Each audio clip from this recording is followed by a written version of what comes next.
شوف الفرق بين هذين الشيخين، أقسم بالله العظيم أن كلام الشيخ الثاني بيتاجل بالذهب. علموك إن النبي لا بينفع ولا بيضر ولا بيعرفش ولا بيشفع ولا توسل ولا النبي مات زيك زيه. هم مش قال لك كده؟ خلاك تصلي على نبي غايب مش موجود معانا، بتصلي على نبي غيره. عشان كده دورك في العبادة كله تاخد بيها العشر حسنات. إن الله يقول إنك لا تهدي من أحببت ولكن الله يهدي من يشاء. إذا الإنسان ما اهتدى لقال الله وقال رسوله فبماذا يهتدي؟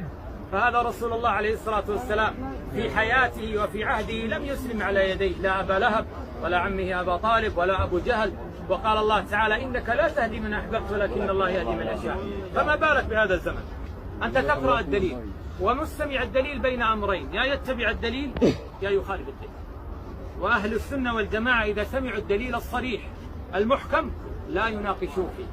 لما الله تعالى يقول في الدليل المحكم فلا تدعوا مع الله أحدا، ثم يأتيني إنسان يدعو مع الله أحدا من الخلق نقول له أنت خالفت القرآن. أما أهل السنة إياك نعبد وإياك نستعين، أي لا نعبد إلا الله ولا نستعين إلا بالله. فما حكم يا حبيبي يا زائر الذي يقول المدد يا رسول الله؟ قل لا أعرف. ما هو الدليل؟ اللي يقول الرسول يعني كلمة كده مثلا يقول ادعي لي يا رسول الله اشفع لي من الجامع. أن تقول يا رب شفع فيني رسول الله. شفع في رسول الله. نعم، لكن لا تسأل الرسول ذلك، لأن الله قال فلا تدعوا مع الله أحدا. والله تعالى قال في آية الكرسي من ذا الذي يشفع عنده إلا بإذنه، وقال الله ولا يشفعون إلا لمن ارتضى. فالله تعالى جعل للشفاعة شرطين، إذن الله للشافع ورضا الله عن المشفوع، فكيف تسألها الرسول؟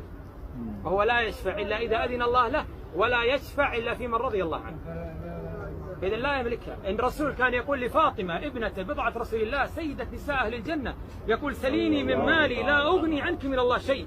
لو كان الرسول يملك الشفاعة كان قال فاطمة هذا الكلام؟ مسألة خطيرة.